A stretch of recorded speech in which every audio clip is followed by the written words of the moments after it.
Olá, vamos ao nosso evangelho de hoje. Hoje que é 8 de maio, sexta-feira.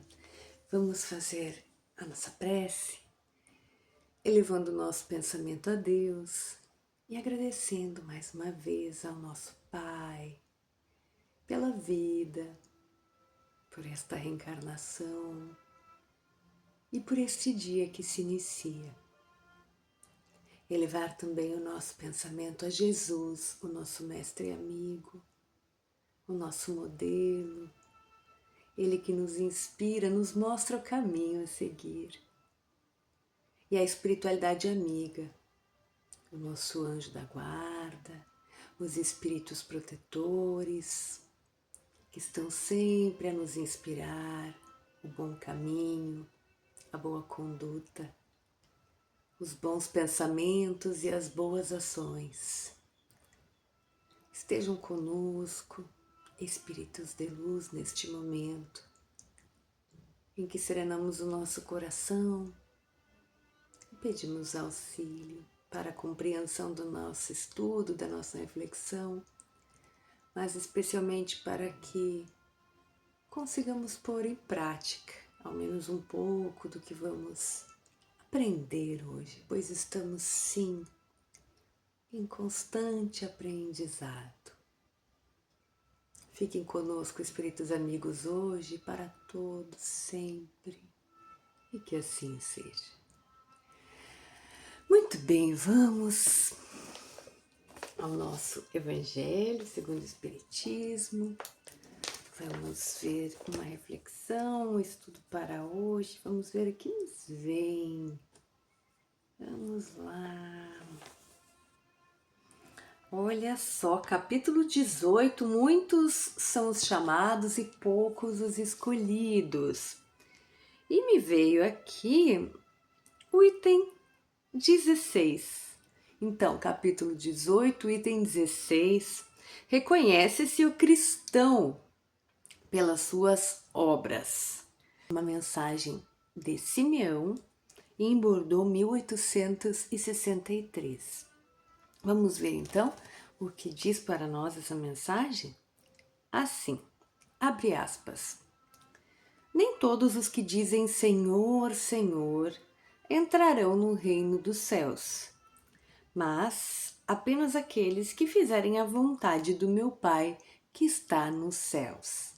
É de Jesus esta frase, e olha o que diz. Escutem a palavra do Mestre, todos vocês que rejeitam a doutrina espírita e a têm como obra do demônio.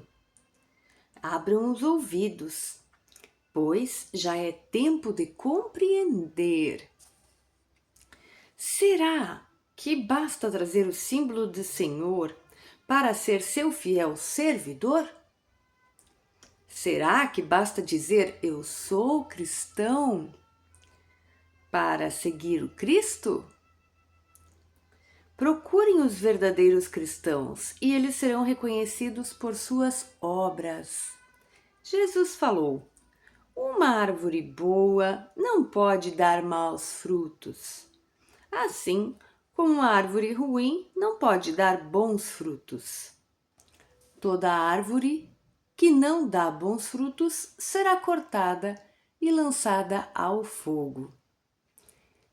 Discípulos de Cristo, compreendam bem essas palavras. Quais são os frutos que deve produzir a árvore do cristianismo, árvore majestosa, cujos ramos frondosos cobrem com a sua sombra uma parte do mundo, mas que ainda não abriga todos aqueles que deveriam se reunir ao seu redor? Os frutos da árvore da vida são os frutos da esperança e da fé. O cristianismo, como vem fazendo há muitos séculos, continua pregando sempre as virtudes divinas, procurando distribuir seus frutos, mas são poucos aqueles que os colhem. A árvore é sempre boa, mas os jardineiros são maus. Eles procuram moldá-la segundo suas ideias e necessidades. Por isso, cortaram, diminuíram e mutilaram a árvore do cristianismo. Seus ramos já não produzem mais frutos. O viajante cansado, que sob a sombra procura o fruto da esperança, que deveria lhe dar força e coragem, encontra apenas ramos áridos que prenunciam um mau tempo. Em vão, ele pede para a árvore da vida que lhe dê o fruto da vida. As folhas caem secas aos seus pés.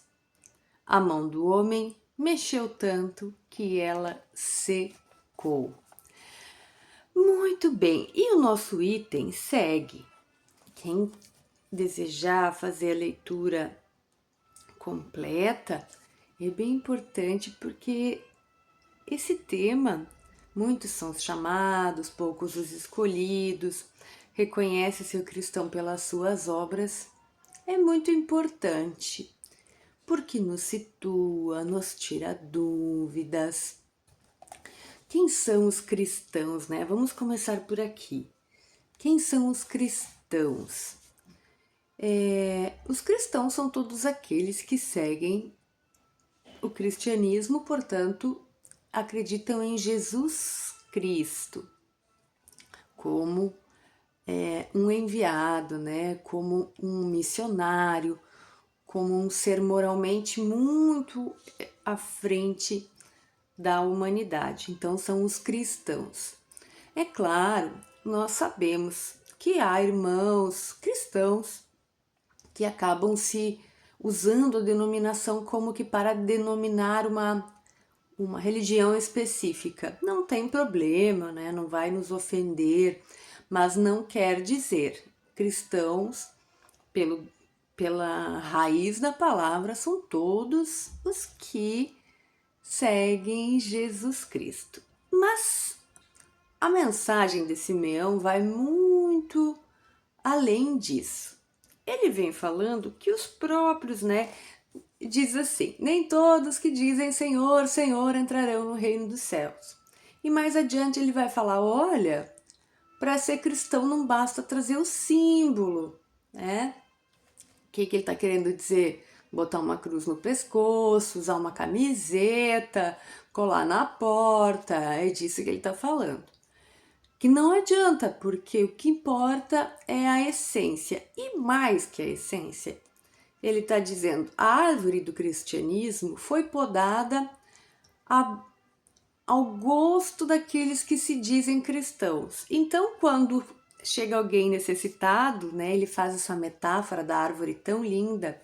Quando chega alguém em necessidade de um consolo, já não tem mais sombra, porque aquela árvore foi tão podada para satisfazer a vaidade daqueles que se dizem cristãos, que ela já não está mais servindo para o que Jesus veio trazer. Porque Jesus não veio trazer a religião, uma religião, trazer o cristianismo. Jesus veio trazer a lei de Deus, a moral, essa que vai fazer os espíritos evoluírem. Então, eu sei que isso que a gente fala pode parecer duro, estranho para alguns que têm ainda a religião mais forte que a moral. Mas para Jesus, não importa se é cristão ou não. Para Deus não importa se acredita em Jesus ou não. Se for bom, se tivesse seguir uma outra conduta de moral que esteja de acordo com a lei de Deus, não importa. Pode ser qualquer religião, se for bom, se for justo, para Deus é o que importa. Nós seguimos Jesus porque concordamos, nos afinizamos, mas o que esse texto deixa bem claro? Mais importa seguir a lei de Deus do que seguir uma religião. É isso que está sendo bem forte, bem direto, nos situando nos trazendo uma maturidade de conduta e ponto final. As religiões nos ajudam a nos organizarmos, mas no momento em que colocarmos os rituais e a convenção social religiosa acima da conduta moral, já não estamos mais sabendo o que estamos fazendo. E ele está dizendo, ó, os próprios cristãos já nem se entendem, né? As diversas linhas de cristãos já não se entendem. Quanto mais como é que vão aceitar os que estão fora? Onde é que está o que Jesus ensinou nisso? Em lugar nenhum, não é cristão. Tá usando o nome de Jesus em vão, né? Dando falso testemunho. Cristão que não aceita outra religião tá dando falso testemunho. Pode dizer que leu, mas leu a sua vontade de interpretar, tá podando a árvore à sua vontade, como diz o texto aqui. E, goste ou não, pode fazer, está no seu livre-arbítrio, não tem problema. Agora não diga que foi Jesus que mandou, diga que está fazendo por sua conta e vontade. É bom sermos chamados ao amadurecimento. Já temos condições de amadurecer e fazer valer a pena estar reencarnado. Muito bem, vamos ao Livro dos Espíritos, vamos lá.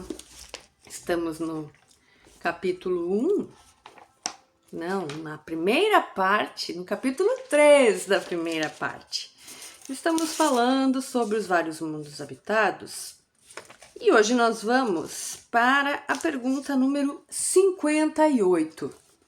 E Allan Kardec vai perguntar o seguinte: os mundos mais afastados do Sol estarão privados de luz e calor, já que o Sol se apresenta para eles apenas com aparência de uma estrela? Então, o que Kardec está perguntando? Os planetas que estão mais longe do Sol. Qual Sol? O nosso, do nosso sistema solar. O nosso sistema aqui, o sistema solar. Então, os que estão bem longe, o Sol para eles é só uma estrelinha. E Kardec está perguntando, eles estão privados de luz e calor? Porque para nós, no nosso planeta, a luz e o calor é essencial, a gente não vive sem. Então Kardec quer saber como é que eles fazem. Olha o que eles vão dizer. Por acaso, vocês pensam que não existem outras fontes de luz e calor além do Sol? Já nos citou, né? Vocês estão achando, continuam achando que são o centro do universo. Ou então que o Sol de vocês é o centro do universo. Será que vocês não levam em conta que a eletricidade em outros mundos desempenha um papel que vocês desconhecem e que é bem mais importante do que na Terra?